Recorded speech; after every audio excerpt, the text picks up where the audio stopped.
How's it going, everybody? Welcome back to another video, and this week I wanted to talk about something rather interesting, and that's sort of first impression minor behavioral differences between the Chinese and the Taiwanese, because although they both come from the same culture, there are certain things that the Chinese do that the Taiwanese don't, and vice versa. Now, the first thing I wanted to talk about was the drinking culture. Now, both places do have a really nice sort of drinking scene, and one of the things you'll find in China is that when you go to cheer somebody, let me see if I can't.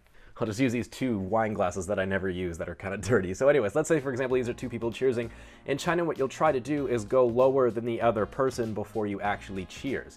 That's just to sort of show humility and show respect. And if someone's clearly above you in status, then they'll often just accept being higher, like if it's your boss or something like that. But it's always fun and interesting to see two people just go lower and lower and lower to like a ridiculous level until they can't go any lower and they have to cheers.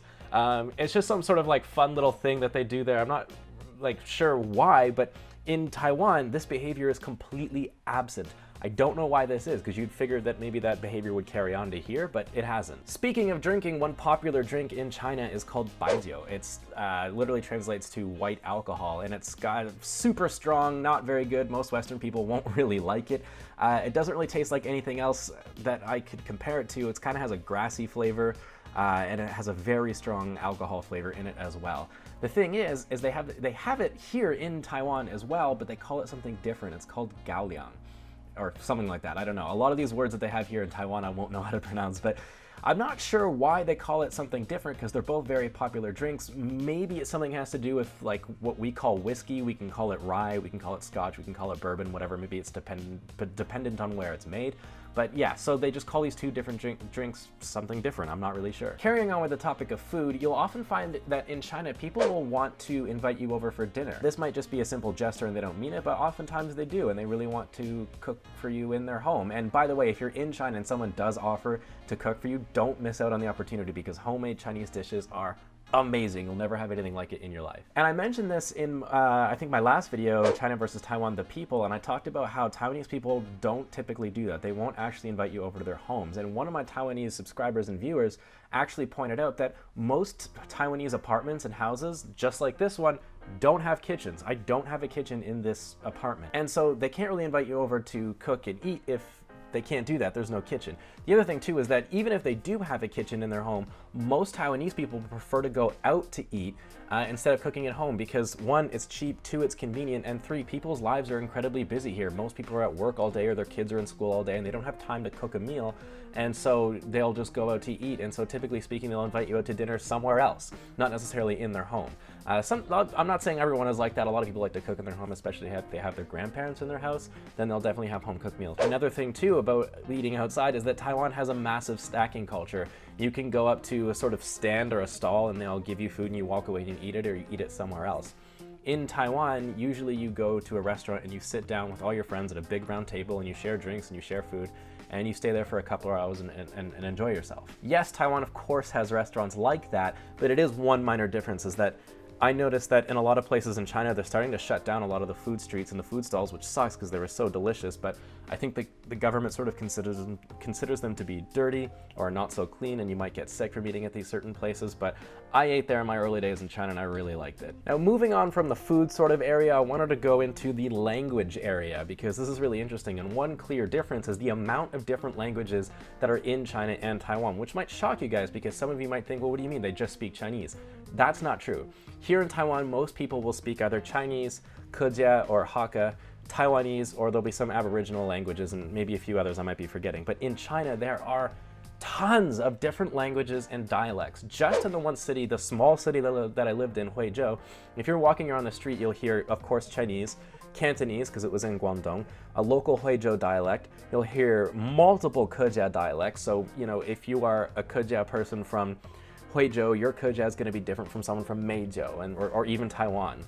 And there'll be tons and tons. Every province and even almost every city has their own little language or dialect that only they can understand. And of course, most people can speak Chinese now, but I have met a few older people from certain areas that did not speak Chinese in China. I don't know if it's because of that, but they also have commonly used words in China that they don't say here in Taiwan, or they'll call them different things. And one of those things is helmet. The word for helmet in China is toukui. That's used for that's helmet. But here in Taiwan, that word is only used for the military-styled helmets, those ones that soldiers wear. Here they call helmet something called anchuanmao. I'm still not pronouncing that right, even though it's not that hard of a word to say, but that literally translates to safety hat. And it was funny because I remember the first time I wanted to buy a helmet here in Taiwan, I asked the guy for a helmet using the Chinese word, and he's like, why? Are you going to war? What's wrong with you? Or like, are you challenging me or something? Sort of an interesting little tidbit of knowledge. The other thing that they call here different is garbage. In China, it's just laji. But here that sounds a bit too harsh or a bit barbaric, I guess. And so they call it something like le se or something. I can't pronounce any of these words, but so garbage is different. Jacket is different. In China, it'll often just be called jiake. Here it's wai tao, which might actually be two different things. A jacket is a jacket. A wai tao is like any kind of overcoat. So I don't know, but there's tons. Washroom, there's tons of different words that I had to learn here in order to not survive, but speak to people because they don't use those words. Another funny little story as well is the other day I was at 7-Eleven with Christine, and some woman had dropped a $1,000 NT note on the ground, and I wanted to get her attention so she could pick it up because I'm a nice guy like that, I guess.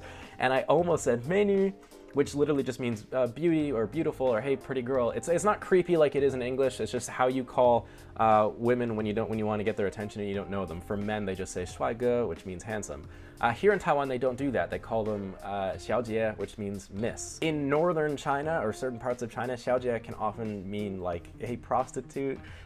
It's not exactly a nice thing to call women. But yeah, it was kind of funny because Christine kind of looked at me like, what the hell, you know what I mean? But it's just not something to do here.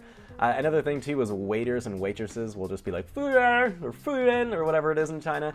Here they don't do that at all. That's a very Chinese word. So do take notes, because if you're planning on learning Chinese, make sure you know which place you're going to go to, because their Chinese is going to be a little bit different. Some other kind of minor things is that the Chinese will often want to take photos with you if you're a foreigner. This isn't the case in like larger cities or if they're used to seeing foreigners, but in a lot of the rural areas they get really excited when they see foreigners. And oftentimes they just want to take pictures with you if they kind of met you and they want to put it on their social media, because the Chinese are big social media users, and they'll often want to take a picture with you just to put it on their WeChat or their whatever. And that's fine, but I have actually in the past been stopped while taking, like I'll take a taxi and the taxi driver will stop on the side of the road and be like, oh, take a picture with me, you know what I mean? And it's like, oh, and then you gotta get out of the taxi, he puts it in park as the taxi, takes a quick pic, says thank you, and then you go on. And it's kind of a strange thing. It's not like you're not famous or anything, it's just that some of these people aren't really used to seeing foreigners and they think it's really cool that they finally got to meet one and they want to take a photo. I don't know, sometimes it makes people feel a little bit strange.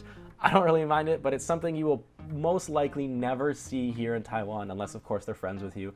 But people here are just too used to foreigners, and they know how odd it is to try and like take a photo with just some ordinary person walking down the street. Another interesting sort of behavior is that driving in Asia in general is typically going to be way different than what you're used to in the West, and so you had to be careful. But one thing I noticed about mainland China is the amount of honking that happens. This is one of the biggest complaints I hear from foreigners when they first move to China, is that they can't get any sleep at night because there's just constantly honking. That's the sort of idea is that if you can't hear me, then you don't know that I'm there. So if they're changing lanes, they honk. If they're turning, they honk. If they're in front of you, they honk. If you're behind them, they honk, which I guess is the same thing. But yeah, they just they're excited, they honk. Like, it's just what they do. And here in Taiwan, they do honk quite a bit as well, because of course there's a lot of scooters and people are driving in close proximity to one another.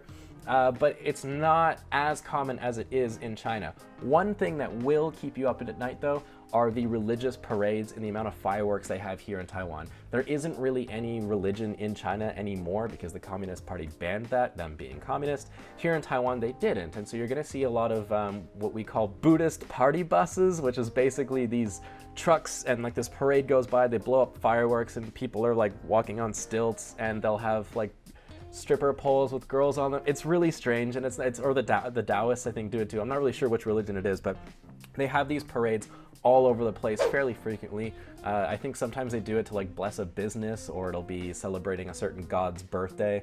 I'm not too sure about why that all is. I'm not that educated on it, but it's something I find kind of fun to see. they'll stop traffic to have these people come through, and it's kind of cool. But yeah, you won't see that in China, but you definitely will see it here in Taiwan. Another little difference is camping. One thing I kind of felt was a little bit odd because China is so beautiful is that people don't typically go camping that often. At least there aren't any campgrounds. You might get some really outdoorsy people that like to go out and explore, but it's not really a hobby that a lot of people share in China, whereas here in Taiwan, there are tons of camping grounds you can go to rent. Some of them are even free, and you can pitch a tent and do your thing. And some have running water, some have electricity, some don't. But it's one thing I noticed is a big difference is actually just hobbies in general are something that is very much present here, but not in mainland China. If you ask your students in China what their favorite thing is to do, and this could be because of their lack of English, but it'll be like sleeping, watching TV, playing video games. Like that's just what they do. And they're very busy, so you can't really blame them for that.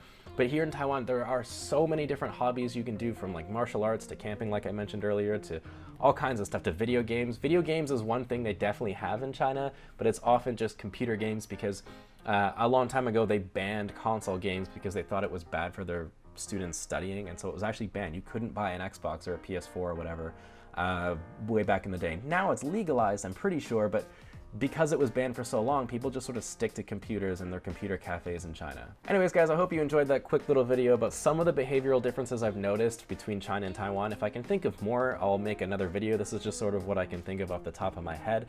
If you like this video, leave a like, and like I said in the last video, the subscribe button doesn't do what it used to. You're gonna have to click the little bell button to get notified for my videos. If you want a little extra content, you can check out my Patreon page. The link will be posted down below in the description. I've actually been posting there every day for the last, I don't know, week and a half or so. It's going quite well, so if you want to see some of my video ideas for the future or just some sort of daily vlogs, check it out. I'll catch you guys in the next video. As always, stay positive, keep your stick on the ice, and I'll catch you on the next one.